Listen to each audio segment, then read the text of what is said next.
explicación. No precisamente un orden, todo se tiene que realizar, no precisamente muy ordenado. A no ser los primeros minutos de vida, sí. ¿Sí? Es un esquema que todos tenemos que seguir con cada uno de los recién nacidos que, valga la redundancia, van naciendo. Si yo estoy, por ejemplo, en un hospital materno-infantil donde hay varios nacimientos, entonces si hay 5 nacimientos, yo tengo que realizar 5 atenciones inmediatas recién nacidos, o sea, hay 10, hago 10, 15, ¿sí? Vamos a ver a qué se refiere la atención inmediata al recién nacido en sala de partos. No precisamente en sala de partos, puede empezar antes y luego continúa en la sala de alojamiento conjunto también esta atención inmediata. Pero es la manera en la que se le conoce a esta serie o a este conjunto de procedimientos. Bueno, esto es sumamente importante y tenemos que revisar también con todos y cada uno de nuestros bebés que todavía no nacieron. Por eso nos dice ahí consideraciones previas para la atención inmediata del recién nacido. O sea, esto es lo que yo tengo que tener en cuenta antes de recibir al bebé. Yo tengo que saber, tengo que conocer para poder prever, para poder prepararme, ¿sí? Yo tengo que estar preparado para recibir a este bebé que probablemente pueda requerir alguna atención especial, algún manejo especial, como ser la reanimación, ¿sí? Reanimación neonatal. Entonces eso es sumamente importante. La anticipación. Anticipación significa yo tengo que anticiparme. Tengo que saber antes, tengo que hacer antes de que se presente la situación, ¿sí? Antes tengo que identificar los factores de riesgo para ese recién nacido. Estamos hablando del recién nacido, ¿sí? Y decidir acciones a tomar. Pero ¿en quién yo voy a identificar esos factores de riesgo? En la mamá, ¿sí? En la embarazada, en esa gestante yo tengo que identificar los factores de riesgo. ¿Y cómo yo identifico los factores de riesgo? ¿De dónde yo saco esto? ¿De dónde les parece?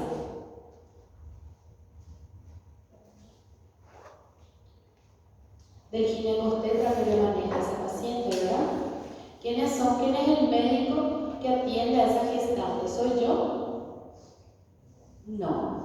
Yo soy el pediatra o soy el médico general que estoy encargado de recibir a ese bebé. Otro nombre que se le da a la atención inmediata es el recibimiento. Van a escuchar mucho aquí que se llama recibimiento. Hay un recibimiento, doctora. Hay un recibimiento, doctor. ¿Sí? Entonces, recibimiento significa que hay un nacimiento.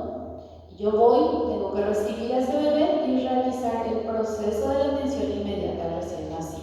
¿Sí? Bueno, entonces yo voy, acudo, si es que ya el ginecobstetra no acudió a mí, a informarme sobre los factores de riesgo, sobre todo lo que yo necesito saber de esa embarazada. ¿Qué yo necesito saber de esa embarazada? ¿Qué les parece que es importante? ¿Ella está en trabajo de parto o es un ginecobstetra que decidió operar? Esta va a entrar para cesárea, ¿sí? Entonces va y me dice, doctora, tengo una para cesárea. ¿Está bien? ¿Y qué es lo que yo quiero saber? ¿Qué es importante para mí? Muy bien.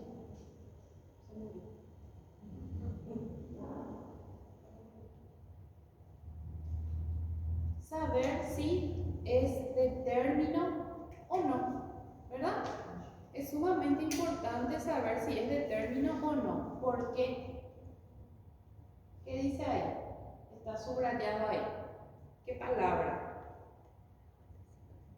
La palabra riesgo. ¿Sí? ¿En qué paciente yo voy a tener más riesgo de complicaciones? ¿En un bebé de término o en un bebé de postérmino o de pretérmino? Claro, un bebé de término teóricamente es un bebé que ya está preparado para nacer, no tendría por qué tener una complicación luego de nacer. Ahora, una gestante de pretérmino, ¿sí? Probablemente cuando nace ese bebé será un bebé de pretérmino, ese sí tiene mucho riesgo de tener complicaciones. ¿Por qué? Por el hecho de ser pretérmino, por el hecho de no estar todavía preparado para la vida extrauterina adecuadamente, ¿sí? Cosa que nosotros ya habíamos visto en la clase anterior, ¿verdad?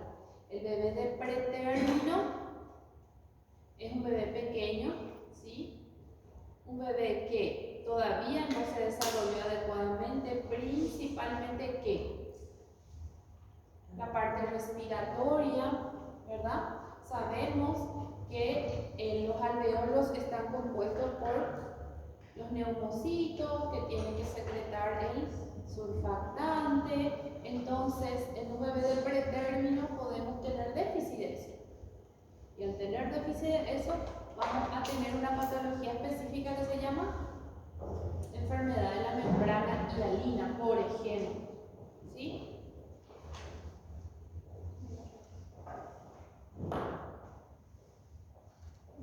Termino.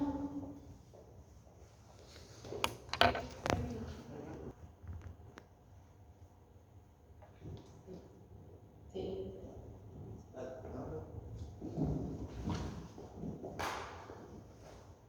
¿Cuál les parece que sería otro factor de riesgo? El peso, por ejemplo, ¿verdad? El peso del bebé, estimado por ecografía. Yo no puedo saber el peso antes de que nazca, pero sí se puede estimar por la ecografía, ¿verdad? Obstétrica. ¿Cuál es otro riesgo? ¿Se acuerdan ustedes cuando dieron obstetricia las patologías que puede tener la embarazada? ¿Sí? ¿Cuál es una patología? Muy bien, eclampsia. ¿Sí? La eclampsia se da en una madre con hipertensión, ¿verdad? Por hipertensión inducida por el embarazo.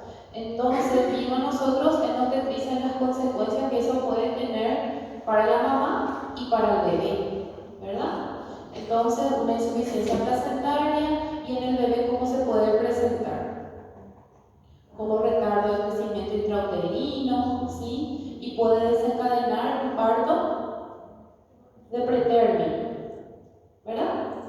Entonces puede ser un bebé prematuro, aparte de prematuro, pequeño para la edad gestacional, ¿verdad?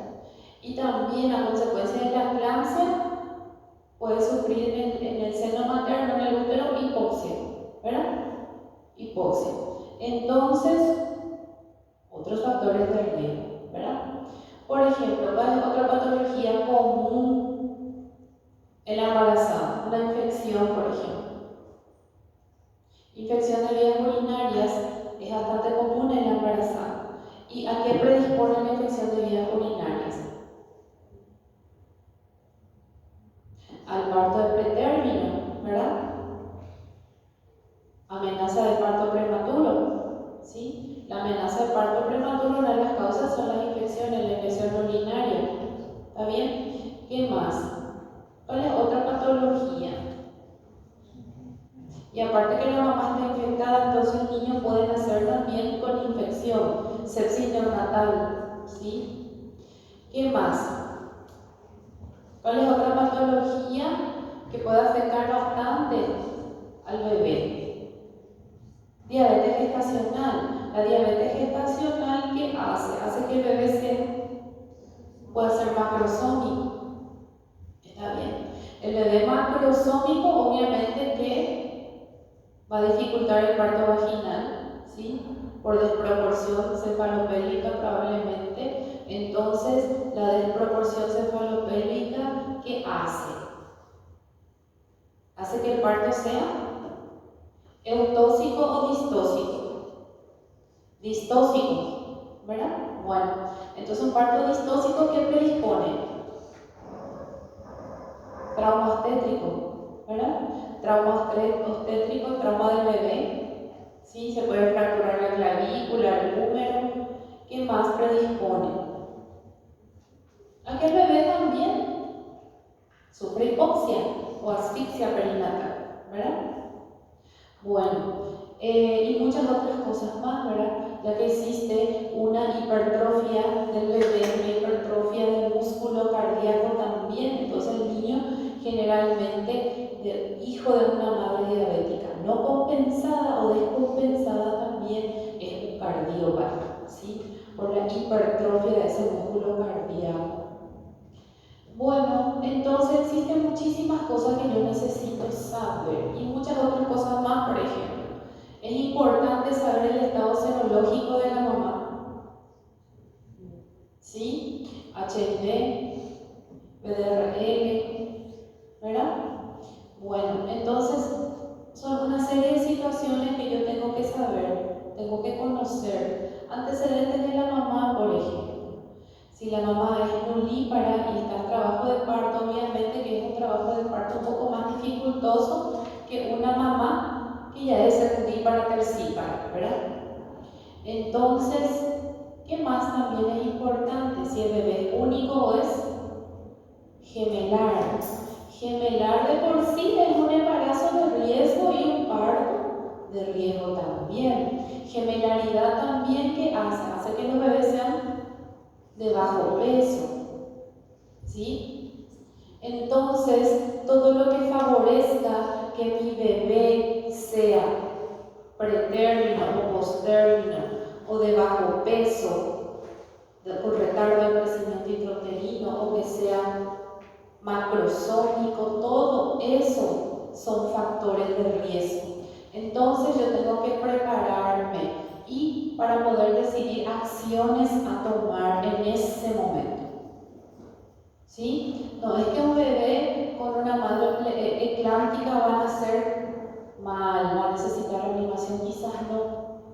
En la mayoría de las veces no.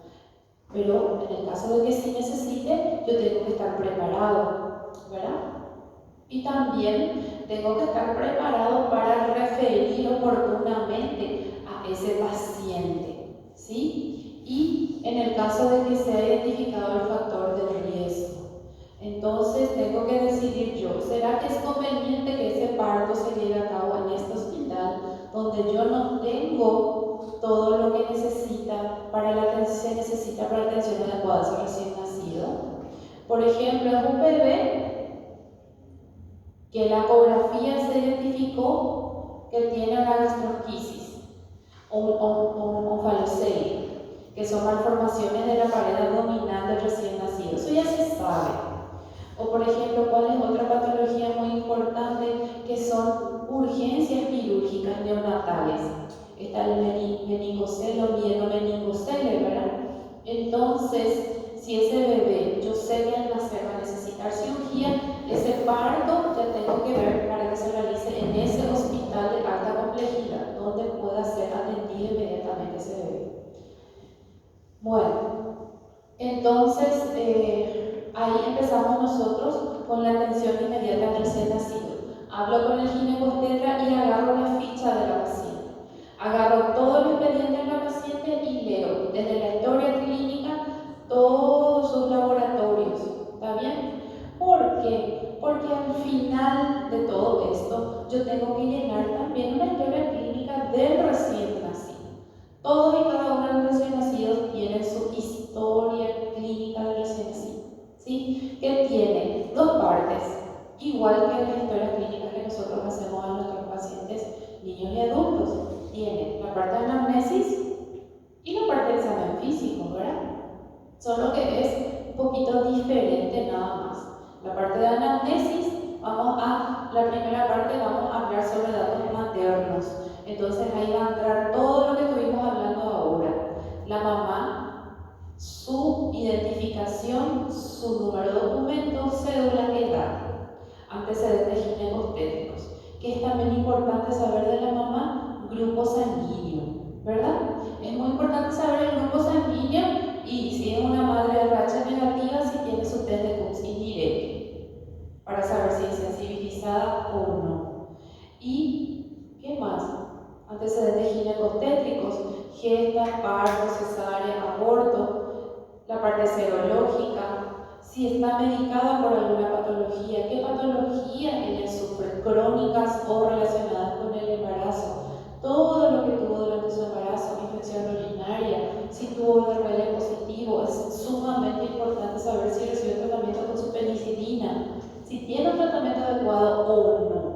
Si no tiene tratamiento adecuado para la sífilis, se le solicita el laboratorio del bebé. Si el laboratorio del bebé está alterado, entonces a ese bebé se le trata como una sífilis congénita, ¿sí? Todo lo que conlleva, se interna ese bebé, mínimo son 7 días de penicilina cristalina endovenosa. Bueno,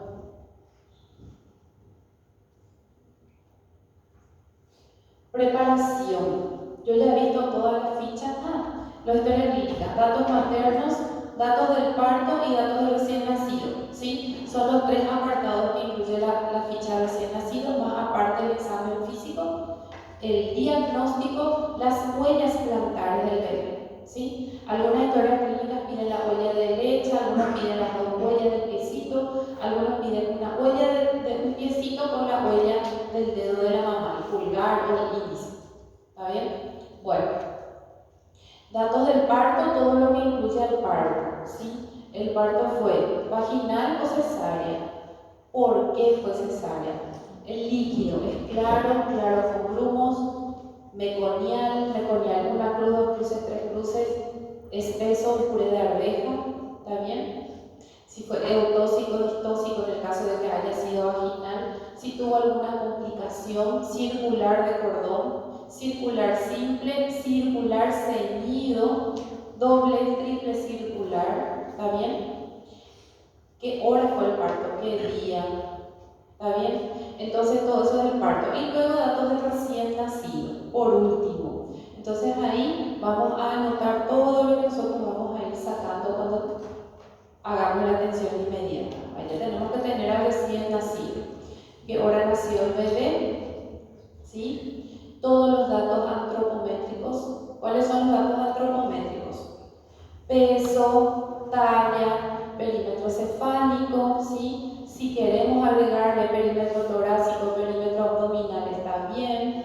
El ácar, el capurro, la edad gestacional por capurro. Si le aplicamos la vitamina, la vacuna para la hepatitis B, todo eso vamos a ver ahora, ¿sí?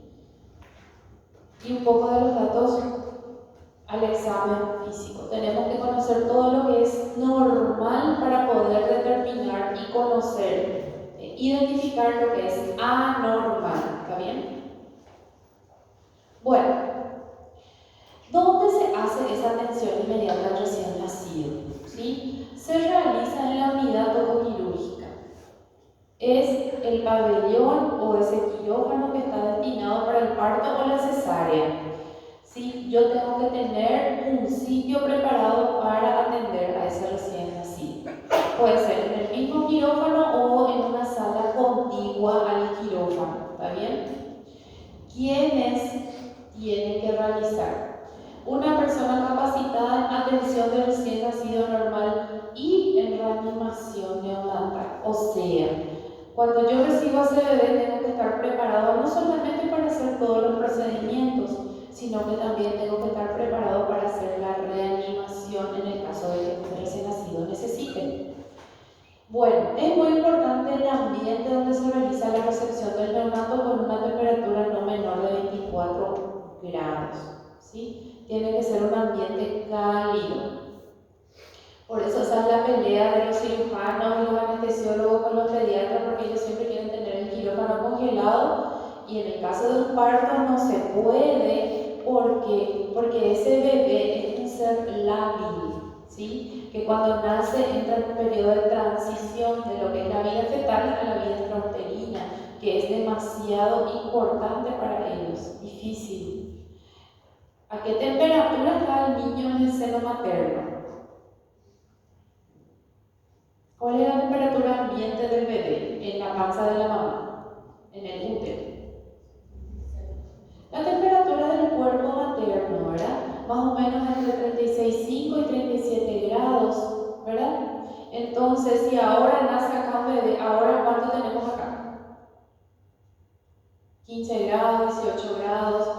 entonces son 20 grados menos.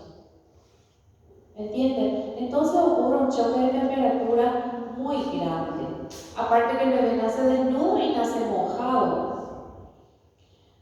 Bueno, entonces por eso es muy importante mantener una temperatura. Vamos a ver cómo vamos a hacer eso.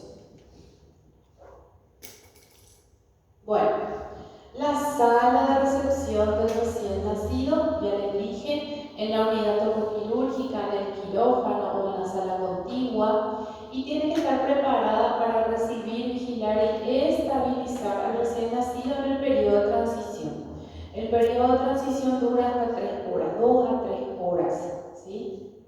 Más que eso tampoco no se le puede tener al bebé, hay que trasladar o al alojamiento conjunto o si yo indico internación a la sala de neonatología o a la sala de unidad de cuidados intensivos neonatales, dependiendo de cómo está el niño, ¿verdad?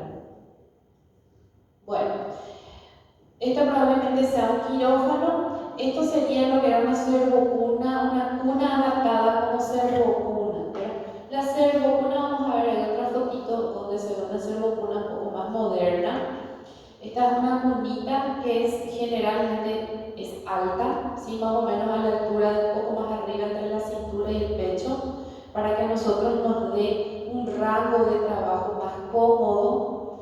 Y ahí arriba lo que vemos es la fuente de calor, ¿sí? Esa fuente de calor es la que a mí me va a ayudar a mantener caliente a ese bebé, hacer que ese choque de temperatura no sea tan brusco, ¿sí? Y tiene como unas murallitas, ¿verdad?, transparentes, porque todo el tiempo yo tengo que estar visualizando a ese bebé. Bueno, porque la capacidad de 2 servocunas en el caso de que sea un parto gemelar. Para el caso de que sea un parto gemelar, entonces, si sabemos que la mamá está embarazada de 2 bebés, tienen que ser 2 médicos mínimo o 2 pediatras como mínimo, uno para cada bebé, ¿sí? Eso es lo ideal. 2 lugares, 2 servocunas. Hay hospitales donde existen partos simultáneos, ¿sí? Entonces también me va a servir para eso. ¿Qué tiene que tener esa unidad? ¿Sí? Si yo no tengo servocuna, puedo tener una camilla pequeña con una fuente de calor. La fuente de calor puede ser cualquiera, tipo una estufa, ¿sí? Puede ser una lámpara, lo que sea que me dé calor. Bueno, aparte del calor, oxígeno es sumamente importante, aspirador, ¿sí? Aspirador para aspirar el líquido que viene por la boquita y se está reabsorbiendo el pulmón, el líquido amniótico que probablemente estuvo aspirando ese bebé o el líquido meconial que está taponando sus vías aéreas. Lavado se refiere a donde nos lavamos las manos, equipos e insumos, ¿sí? Vamos a ir viendo después una lista. Personal, entonces como mínimo para cada bebé el médico preparado para hacer la atención inmediata de la reanimación más una enfermera que lo esté apoyando. Entonces mínimo 2 personas tienen que estar para realizar el recibimiento de ese bebé. Bueno, esto vamos a encontrar en los quirófanos, ¿verdad? En la unidad tocoquirúrgica donde se hace el parto normal, vaginal o cesárea, y también son unidades que se utilizan en las salas de cuidados intensivos neonatales, ¿sí? Entonces vemos que es como una cunita, ¿sí?, que tiene sus vallas de seguridad que son transparentes, ¿sí? También eso se puede movilizar, se puede colocar recto o se puede levantar la cabecera. Y arriba, ese techito que vemos es la fuente de calor, es una estufa, ¿está bien? Y también estas servocunas que tienen incorporados los sensores para monitorizar al bebé, ¿sí? Monitoriza signos vitales y sensor para monitorizar temperatura también. Frecuencia cardíaca, respiratoria, saturación, ¿sí? Temperatura, también puede tener incorporado balanza. La cunita mismo tiene su balanza. y también tiene como compartimientos para poder colocar otros monitores que necesitemos, y también en el caso que se necesite en la unidad de cuidados intensivos, las bombas para infundir medicamentos, ¿verdad? Entonces, esta es la serovacuna que más comúnmente vamos a ver. Vamos a ver en el quirófano o en la sala de cuidados intensivos. En la sala de neonatología generalmente están los bebés más estables, y ahí más vamos a ver las famosas incubadoras, ¿sí? Porque la incubadora a mí no me permite trabajar tan libremente como la servocuna, ¿sí? Por eso se prefiere la servocuna para los bebés que están muy manipulados, que tienen mucha medicación o que están inestables o graves. Bueno, entonces volvemos a citar tipos de fuente de calor. Puede ser una incubadora termorradiante, puede ser estufas, lámpara de cuello de ganso, que es la lámpara normal, o un foco, ¿sí? ¿Qué pasa? Esa fuente de calor tiene que estar ya encendida antes de que nazca el bebé. Ese sitio donde yo voy a ir a colocar a mi bebé para realizar la atención inmediata recién nacido tiene que estar precalentado. Tiene que estar caliente para cuando el bebé nazca. No es que el bebé nace, la puesto y ahí prendo, no. Al entrar al quirófano ya prendo eso, ya tiene que estar caliente. En la cuna tienen que estar también las compresas estériles con las cuales yo voy a secar al bebé. Se debe colocar la fuente de calor a una distancia de más o menos 60 centímetros sobre ella. Bueno, estos son los equipos e insumos que vamos a utilizar. Los principales equipos que tienen que estar disponibles y funcionando son los equipos para reanimación. ¿Qué le parece a usted que es un equipo para reanimación? 1. Ya hablamos de oxígeno, ¿verdad? ¿Oxígeno se utiliza para reanimación? Sí se utiliza. ¿Qué otra cosa a ustedes les parece que se utiliza para reanimación?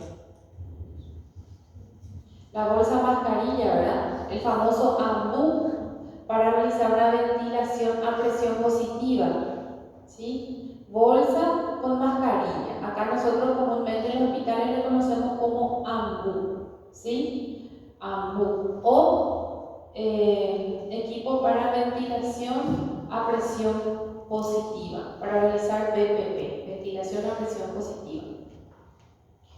El aparato de succión, ya dijimos, puede ser vía central, ¿verdad? Como el oxígeno central que viene por los caños, por la pared, oxígeno central, vacío central. Puede ser el aparato de vacío, que está en un aparatito que es para succionar, ¿sí?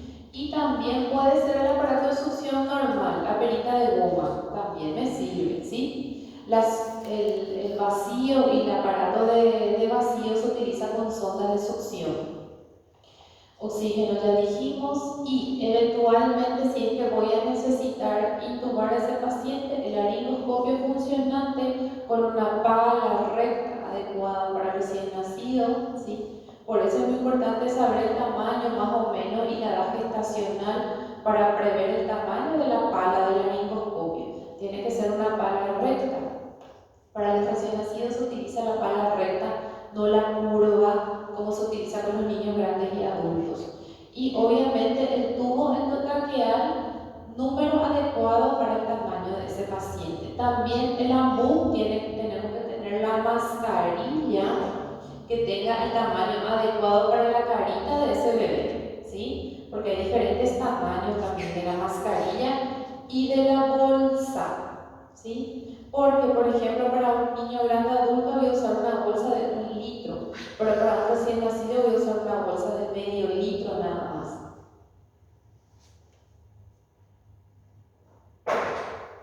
Bueno, ya dijimos el equipo de ventilación manual, que es la bolsa autoinflable AMBU, y los campos estériles o toallas estériles y obviamente precalentadas ahí en el sitio donde le voy a tener a mi bebé, ¿sí? Tiene que haber como mínimo 2 a 3, porque eso se le seca al bebé una vez se tira y se continúa utilizando la otra seca y calentada. Lavado riguroso de manos, una asepsia igualita como cualquier cirujano, porque yo voy a ingresar al campo quirúrgico para recibir a ese bebé, ¿sí? Utilizar ropa y guantes estériles, ¿sí? Igualito que el cirujano yo me he visto. Me preparo. Bueno, ahora yo ya me preparé todo. Yo ya he visto todos los factores de riesgo. Bueno, un recién nacido de término, 39 semanas por FU. ¿Sí? ¿Cuál es el método más adecuado, más confiable para saber, para estimar la edad gestacional del recién nacido? Ecografía del primer trimestre del embarazo o fecha de última menstruación que sea confiable, ¿verdad? Esos dos. Entonces, teniendo en cuenta eso, yo sé que es un embarazo de término, un bebé de buen peso, más o menos de 3 kilos a 3 kilos y medio, ¿sí? O sea, tiene un peso adecuado.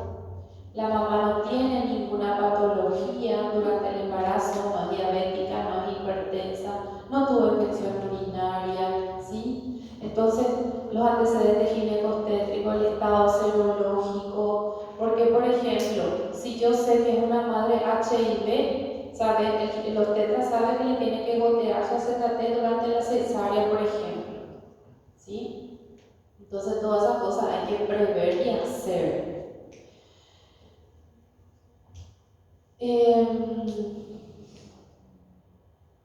Recepción del recién nacido, que les dije, campo estéril precalentado, fuente de calor radiante, ¿sí? Y evaluar desde que el bebé sale, se le saca la cabeza, desde ahí todo el tiempo hasta que termine el periodo de transición, yo tengo que evaluar el estado vital del recién nacido, ¿sí? ¿Cómo yo voy a evaluar el estado vital del recién nacido? 3 cosas tengo que saber. Saca la cabecita, generalmente le miro el color de la piel. ¿Qué color es el color del recién nacido que ahora nació, hace un segundo? ¿Ya nace rosadito? No. ¿De qué color nace? Sí, nace como cianótico, ¿verdad? Morado, liláceo, cianótico. ¿Por qué? ¿Por qué el bebé nace cianótico? ¿Porque está con hipoxia, con asfixia perinatal o no? ¿O eso es normal? ¿Qué les parece?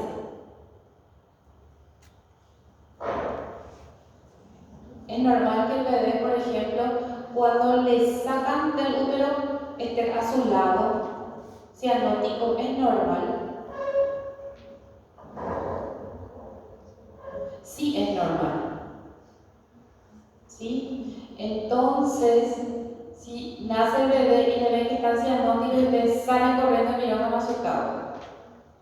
Y el bebé está ahí espléndido llorando, pero a su lado, cianótico. Y ustedes se asustan. ¿Me tengo que asustar o no? No. Porque yo tengo que evaluar otros ítems. Y tengo que saber de que el bebé que nace cianótico es normal. ¿Por qué es normal que el bebé nazca con una coloración que no es la rozagante o rosado? Porque la circulación fetal tiene unas características muy diferentes a la circulación extrauterina, ¿sí? Entonces, la presión parcial de oxígeno que recibe ese niño dentro del útero es aproximadamente ¿de cuánto? 50 a 60 milímetros de mercurio, siendo que ¿cuánto es la presión parcial de oxígeno nuestra? Respirando VO2 de 21%, aire ambiental.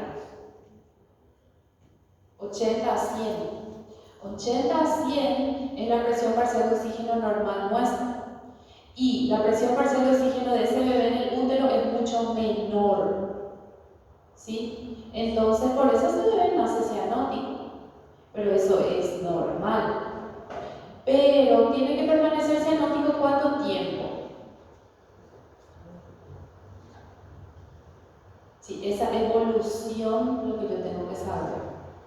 Puede permanecer cianótico con una cianosis generalizada los primeros minutos, segundos a minutos, y rápidamente el bebé tiene que empezar a quedarse rosadito porque ya empieza a llorar, a respirar aire ambiente y esa presión parcial de oxígeno en su sangre va subiendo, queda rosado. Ahora, ¿puede persistir la cianosis a nivel periférico? Manos, pies, puede persistir, es normal que la cianosis periférica persista hasta las 3 horas que dura el periodo de transición. ¿Está bien? Bueno.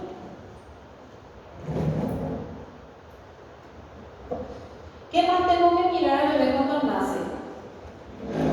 Mire su color. Porque ahí me dice evaluar el estado vital. ¿Pero qué exactamente es el estado vital? ¿Qué tiene que hacer el bebé cuando nace? Llorar, muy bien. Si el bebé llora, ¿qué yo estoy evaluando?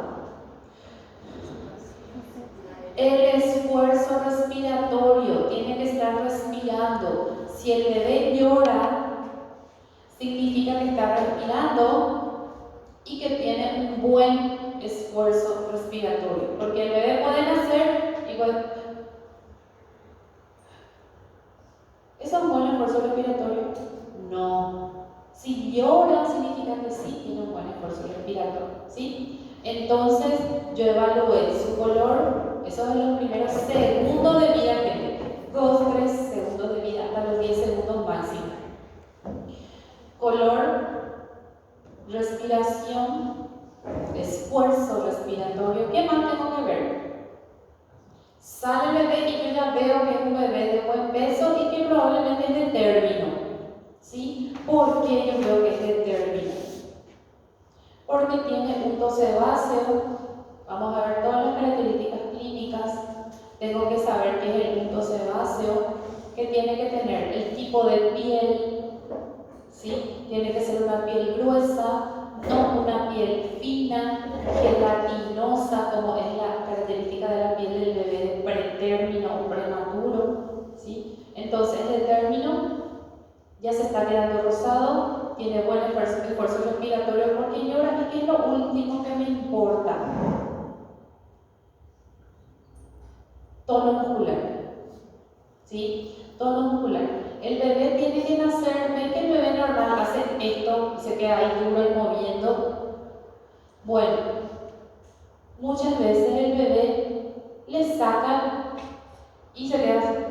¿Cómo se llama eso? Muñeca de trapo, ya saben, ¿verdad? ¿Conocen la muñeca de trapo? Entonces un bebé que está hipotónico, está como muñeca de trapo. Eso me indica que este bebé está hipoxiado y que eso es malo, indica intervención rápida, ¿sí? Hipotonía.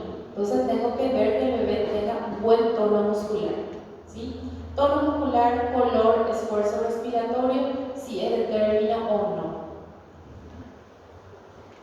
De esa manera evalúo yo el estado vital.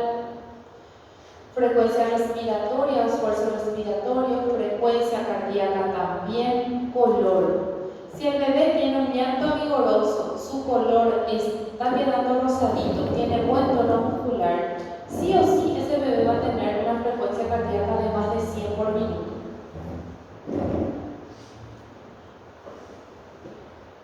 Bueno, vamos a hablar de lo que es la puntuación del APGAR. ¿Ustedes ya tienen más o menos una idea de lo que es el APGAR? El APGAR es una escala, sí, que le da puntajes a ciertos ítems, ya sea del estado vital del bebé, ¿sí? O del examen físico y del estado vital del bebé. Entonces te da puntaje de 0, 1 a 2 puntos a 5 ítems, se suma y ahí sale el puntaje del APGAR. ¿Está bien?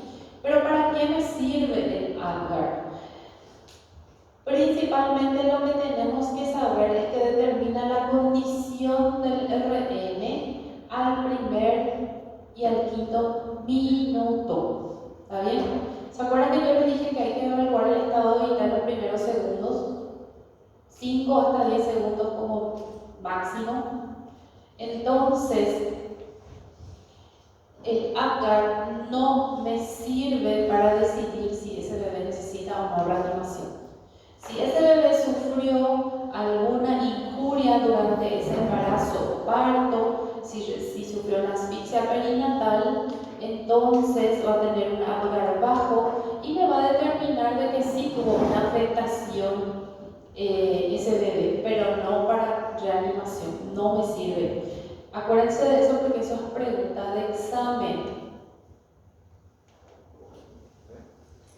Bueno,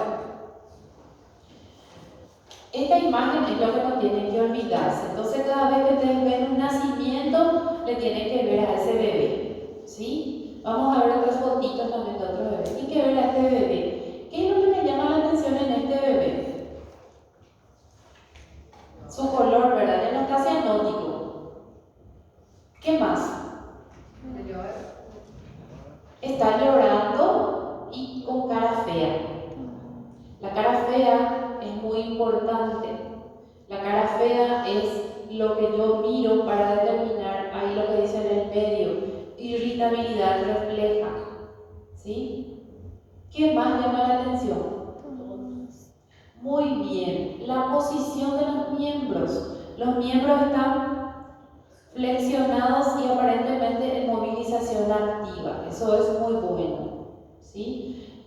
El color, el llanto, las muecas, que es la cara fea, miembros flexionados y con movilidad activa. ¿Está bien? Y por último, lo que me pide el Apgar es evaluar la frecuencia cardíaca. Pero si yo miro un bebé que está así, difícilmente este bebé va a tener una frecuencia cardíaca menor a 100. ¿Sí? Menor a 100. Pero yo tengo que esperar 1 minuto de vida para hacer el Apgar. Y luego se vuelve a repetir a los 5 minutos. Bueno, entonces, ¿qué evalúa el Apgar? Respiración, esfuerzo respiratorio, en el caso de que el bebé no esté llorando, en el caso de que tenga llanto, si es un llanto vigoroso o no. Si el bebé tiene dificultad respiratoria, no va a llorar, no va a tener ese llanto vigoroso, no va a poder llorar. La irritabilidad refleja, ya dijimos, el pulso, que es el ritmo cardíaco o frecuencia cardíaca, la coloración de la piel, del cuerpo y de las extremidades. Porque dijimos que rápidamente el bebé tiene que dejar la cianosis para quedarse rosado, pero puede mantener durante cierto tiempo la cianosis periférica. Y el tono muscular, ¿está bien? Eso rápidamente se evalúa. Si yo veo que un bebé está tirado como muñeca de trapo, es malo, tengo que actuar rápidamente.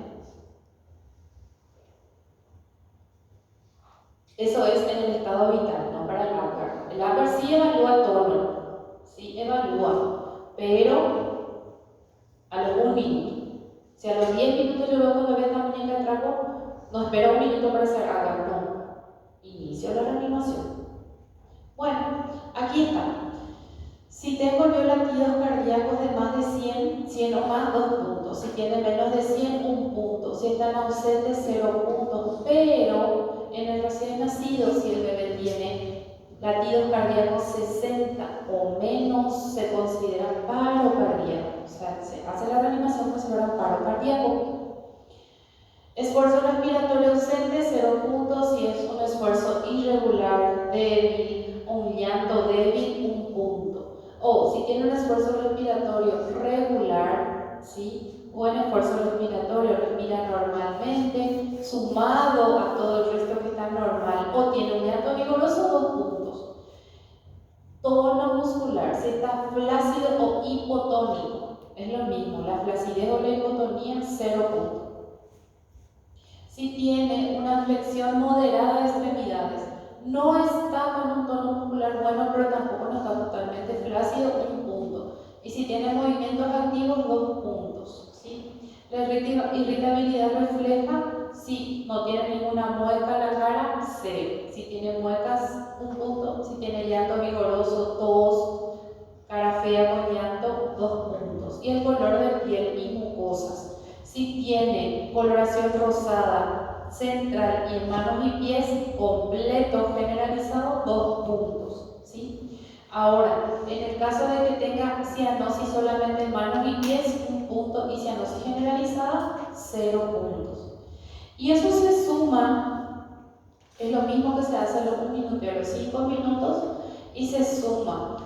Si el bebé tiene un puntaje de 0 a 3, significa que tuvo una depresión severa o una asfixia severa.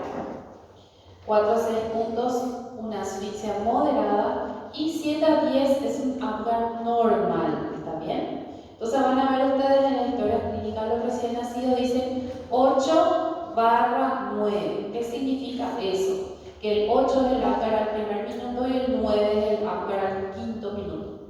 Se dice que el Apgar también se puede tomar a los 10 minutos y a los 20 minutos. Generalmente eso no está muy arraigado, no se hace, y más bien se necesita hacer, o se dice que se puede hacer en los bebés que están severamente afectados, en los que tienen asfixia moderada severa. Pero generalmente se hace el primero y el quinto minuto nada más. Bueno, ven aquí, ¿qué llama la atención en este bebé?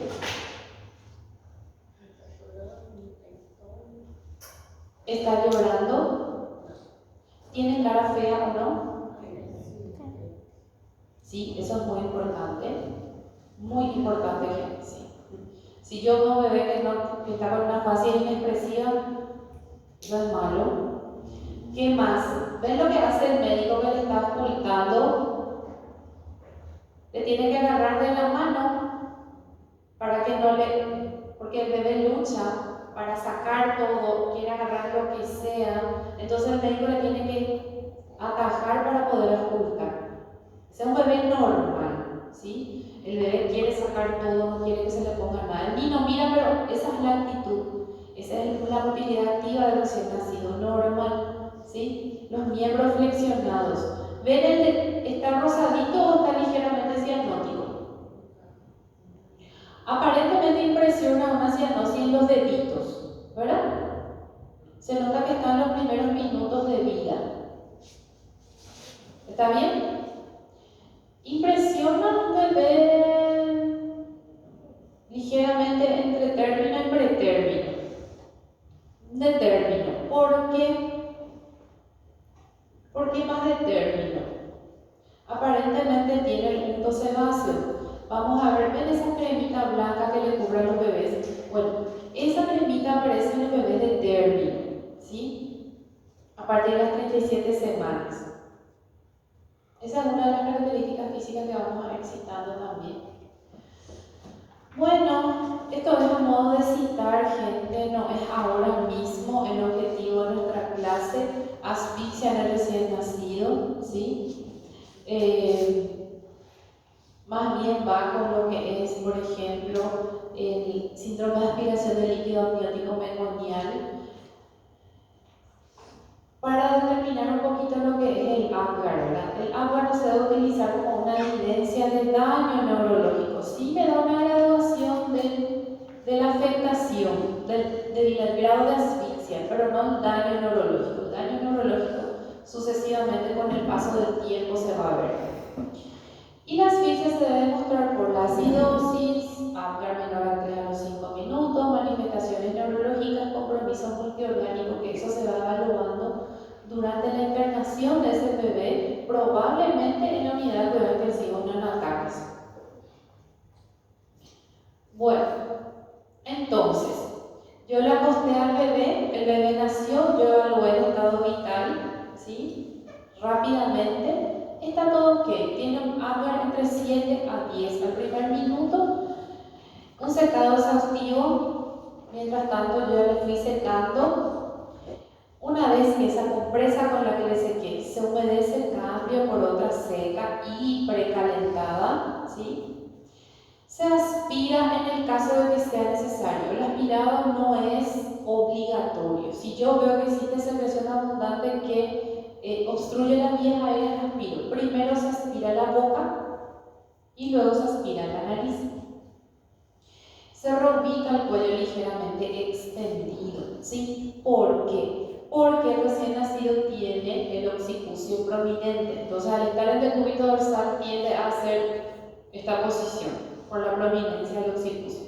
Entonces, para poder liberar un poco las vías aéreas, se levanta un poco el mentón para poder extender el cuello. ¿Está bien? Esa es una postura que tenemos que mantener en el recién nacido, ¿sí? Para ayudarle a respirar mejor. Luego, ¿qué hago? Ligadura del cordón umbilical. ¿Con qué se hace la ligadura del cordón umbilical?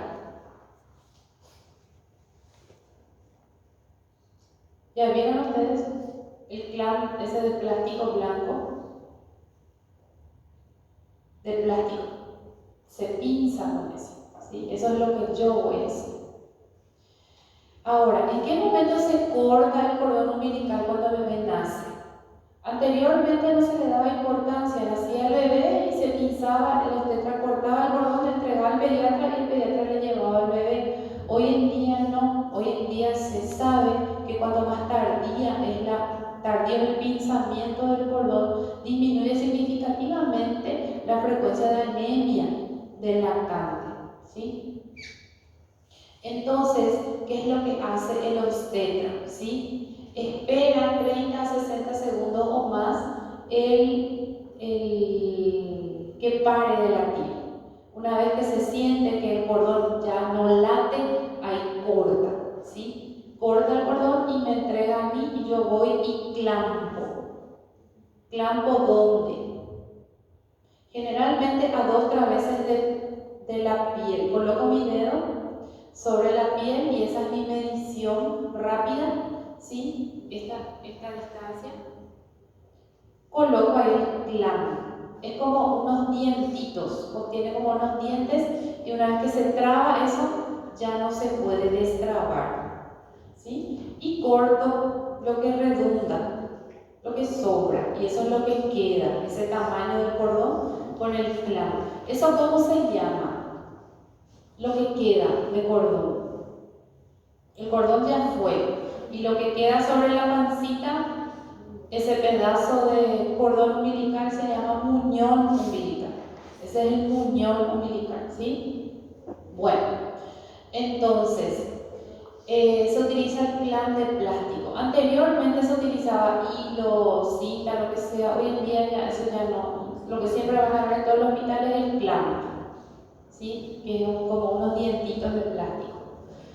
Bueno, ¿qué luego yo hago con ese muñón umbilical? Una vez que corté la redundancia por encima del clamp, se tiene que asepsiar, se tiene que higienizar o pasarle ion, solamente con ion, un poquito de ion en la punta por todo el clamp y luego se tiene que envolver con una gasa estéril y ya está. ¿Sí? Se tiene que envolver con una gasa seca, estéril y eso se tiene que ir controlando, principalmente signos de sangrado por cordón, ¿sí?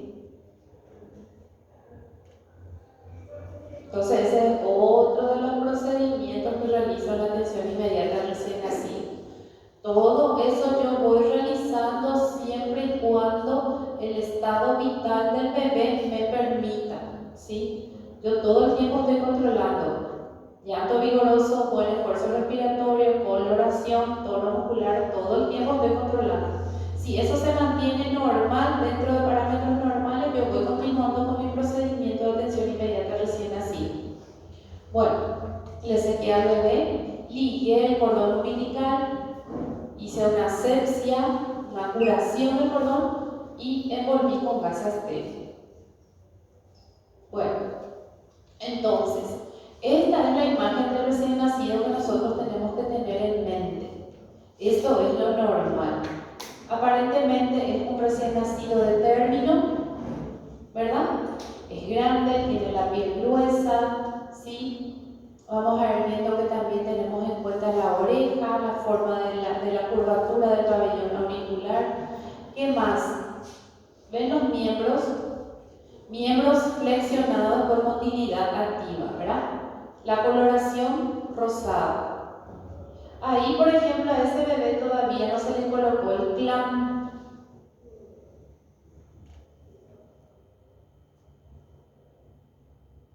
La profilaxis ocular es algo que se estableció para prevenir la oftalmia gonocócica recién nacido, que se contagiaba al bebé en el momento del trabajo de parto, cuando la mamá estaba colonizada por él o contagiada o infectada por el gonococo, la gonorrea.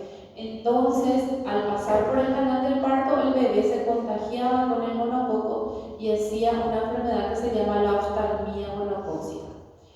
En un principio se utilizó el nitrato de plata ocular, luego utilizamos otros colirios antibióticos, ¿sí? Gentamicina, luego ciprofloxacina, tobramicina, es lo que ahora mismo van a ver por ahí que se utiliza, ¿verdad? Teóricamente tendría que utilizarse solamente en los bebés que nacen por parto vaginal, ¿verdad? Pero se estableció como un procedimiento estándar, como todos los otros procedimientos. Entonces el bebé nace, vaginal cesárea, se le coloca la gotita antibiótico, una gota en cada ojo. ¿Está bien? Bueno. Profilaxis de la enfermedad hemorrágica. Eso sí, siempre se hizo y no cambió nada. Hay cosas que cambiaron, como la profilaxis ocular y el clampeo del cordón, que anteriormente se utilizaba cinta o hilo o lo que sea, y eso favorecía también que no había asepsia, eso favorecía que el bebé se contamine con el tétanos, se contagie del tétanos y muera de tétanos neonatal. Pero la aplicación de la vitamina K intramuscular no varió. 1 miligramo de vitamina K intramuscular, ¿dónde? Hay una fotito. 1 miligramo, pero si el bebé es muy pequeño, menos de 2, aplica la mitad. ¿Sí? 0,5 miligramos o 0,5 cc. Bueno, ¿dónde se aplica? En la cara anterolateral del muslo, ¿verdad? Anterolateral tercio superior del muslo. Ahí se aplica la vitamina K. Anteriormente siempre aplicábamos en el lado derecho. Hace unos años, cuando en la atención inmediata recién nacido se introdujo la aplicación de la vacuna, ¿qué vacuna? ¿Recuerdan la vacuna que se aplica recién nacido? Otra. Hepatitis B. La hepatitis B hace parte de la atención inmediata recién nacido. Se la aplica inmediatamente al nacer. ¿Sí? Entonces, hoy en día se aplica en el lado derecho la vacuna para la hepatitis B y en el lado izquierdo se aplica la vitamina K en el mismo lugar. ¿Ven lo que tiene que hacer el médico o la enfermera que está aplicando? Tiene que agarrar, sostener con fuerza la pierna y tratar de extender con la fuerza que ejerce el bebé, por esa motilidad activa y flexión. Entonces ahí es donde se tiene que aplicar. ¿Ven el color del bebé? ¿Qué llama la atención? Está totalmente rosado, le parece, o tiene algún rasgo de violáceo todavía, ¿verdad? Entonces es un bebé que todavía está en la transición entre lo cianótico y lo rosado, ¿verdad? Pero sí, aparentemente está llorando y aparentemente buen tono muscular. Eso es muy importante. Bueno, lo que hoy en día también se preconiza mucho es el apego precoz. Por eso nos dice ahí entregar al recién nacido a la madre dentro de los primeros 30 a 40 minutos, que se sabe que es el periodo de vigilia, el primer periodo de vigilia del recién nacido. El recién nacido cuando nace tiene un periodo de vigilia, está alerta, está llorando, está mirando, más o menos dura eso 30 a 40 minutos. Entonces se sugiere que se le coloque al seno materno en ese tiempo al bebé, para que el bebé pueda conocer a la mamá, oler, para que si se puede empiece la lactancia materna, y también para que el calor del cuerpo de la mamá mantenga el calor del bebé. para que empiece ya a establecerse ese lazo afectivo que va a ayudar enormemente a que se establezca la lactancia materna y se prolongue en el tiempo la lactancia materna. Ese es el famoso contacto piel a piel, ¿sí? En el caso de que la mamá y el recién nacido estén en buenas condiciones. Si la mamá está grave mal, no puede hacer eso. O si el bebé necesita alguna maniobra de reanimación, obviamente no vamos a poder hacer eso, ¿sí? Y aprovechar para iniciar la lactancia materna si es que el bebé lo desea. ¿Sí? Siempre tomar la temperatura.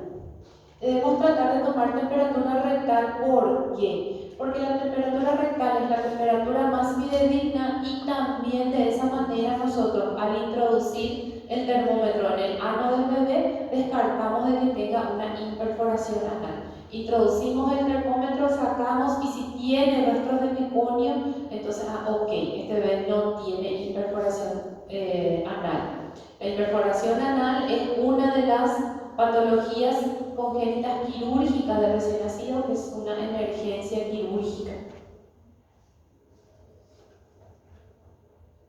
Porque a medida que el bebé se alimenta, el bebé como no puede defecar, no puede eliminar gases, va a empezar a tener distensión abdominal. Bueno, y antropometría, peso, talla, perímetro cefálico principalmente. Bueno, tenemos que verificar de que nuestra balanza esté calibrada. Tiene que estar adecuadamente calibrada para poder determinar el peso adecuado del recién nacido. La talla, para medir la talla, ¿qué parámetros vamos a tomar en cuenta en el bebé? ¿Desde dónde hasta dónde se toma la talla? ¿Se acuerdan? Desde el punto más alto del ápex hasta dónde? Hasta la punta del dedo.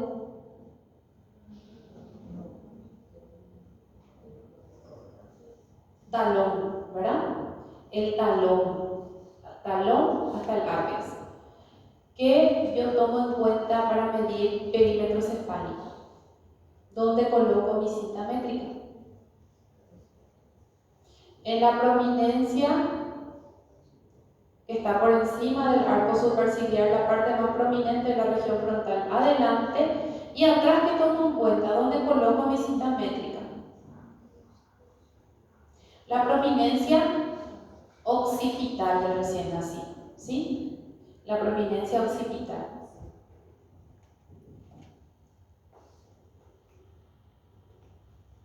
Bueno, luego ¿qué hago? Tengo que determinar la edad gestacional. Esta es la edad gestacional más fidedigna y la que va a quedar, la que se va a tomar en cuenta es esta. No, acá ya quedó de lado lo que fue la edad gestacional por FUM, ya lo que fue la edad gestacional por primera ecografía del primer trimestre, ya quedó de lado. Es esto lo que voy a tomar en cuenta. Entonces, esto se llama test de Capurro. Por eso en la historia clínica van a ver esto que dice recién nacido de término, adecuado para la edad gestacional, 38 semanas por Capurro, 39 semanas por Capurro, ¿sí? 39.3 semanas por Capurro, porque es Capurro lo que se utiliza. Ahora, ¿cómo yo evalúo el Capurro? ¿Qué yo miro? Miro forma de la oreja, en la oreja miro, ¿ven la dobladura, la incurvación que tiene la oreja? Bueno, eso es lo que se mira. Cuanto menos sea la extensión del pabellón auricular incurvado, más de pretérmino va a ser el bebé. Entonces el bebé que es prematuro, ¿cómo va a tener la oreja? Plana, chata, no va a tener la dobladura. Cuanto más de término es, la dobladura va a empezar hacia adelante, subiendo arriba hasta llegar al lóbulo de la oreja. Y le dan puntajes dependiendo de lo que yo encuentre. Es una estimación subjetiva, depende de lo que a mí me parece, ¿sí? Pero también estipulados los parámetros. Bueno, entonces en el pabellón auricular le doy puntaje de 0, 8, si la incurvación llega hasta todo lo que es la parte superior, 16 puntos, y si llega hasta el lóbulo de la oreja le doy 24 puntos. También evalúo el tamaño tamaño de la glándula mamaria. ¿Cómo yo evalúo el tamaño de la glándula mamaria? Eso se ve, se puede ver, pero para evaluar el tamaño tengo que palpar, delimitar y utilizar la cinta métrica. Y tengo que medir. Si no es palpable, 0 puntos. Si es palpable menos de 5 milímetros, 5 puntos. ¿Sí? Si mide entre 5, 7,5, 10 puntos, más de 7,5 milímetros, 15 puntos. ¿Qué más? Eso es el tamaño de la glándula mamaria. Aparte evalúo lo que es el pezón. Eso es aparte. ¿Sí? El pezón generalmente la areola, ¿sí? Evalúo la areola más que el pezón, ¿sí? Entonces es una zona oscurita. En un bebé de pretérmino generalmente esa es una zona aplanada, ¿sí? A medida que el bebé va madurando se va sobrelevando y se va punteando, aparecen puntos alrededor, ¿está bien? Y eso también se mide. Y dependiendo de si está sobrelevado, si tiene bordes punteados y del tamaño, se dan los puntajes. Textura de la piel, sí, ya vimos que la piel del término es una piel más gruesa que puede tener descamaciones. En el de pretérmino es una piel gelatinosa fina o muy fina. Y a medida que el bebé es de post-término, post-maduro, 42 semanas en adelante, ya es una piel más gruesa que tiene marcas y descamaciones gruesas en placas. Y esas descamaciones pueden incluso apergaminarse como un pergamino, ¿está bien? Y por último se mira planta del pie, ¿sí? Los surcos, que son las marcas más finas, y las marcas más finas, y los surcos son las marcas más gruesas. Generalmente en el bebé de prematuro tiene la fina, ¿sí? La planta fina, y a medida que va madurando van apareciendo las marcas y luego los surcos más profundos, primeramente en mitad anterior y luego en mitad posterior. Eso van a encontrar en cualquier lado, gente. Generalmente está luego dibujado ahí en la sala donde se hace la recepción del bebé, están luego las imágenes con los puntajes. No necesitan ni memorizar nada los puntajes ni nada, sino que tenemos que saber identificar nomás las características adecuadas, normales. ¿Qué pasa? También hay otra escala que se utiliza, que es el score de Ballard. El Ballard generalmente más en los bebés muy pequeños, ¿sí? Muy pequeños, menores de 30 semanas, ¿verdad? Entonces, como hoy en día tenemos supervivencia de bebecitos cada vez más pequeños, entonces en ese caso sí nos serviría. Pero muy poco se usa, ¿verdad? Generalmente igual, por más pequeño de que sea, se utiliza el capurro o se toma en cuenta la edad por FUM, ¿verdad? Es a medida de conocer, de citar nada más. Es un poco más complicado que el capurro, ¿sí? Porque se utilizan criterios neuromusculares y físicos. Bueno, voy a llamar un poco la lista un ratito, vamos a tomar un descanso y luego volvemos para terminar. Algunas características físicas.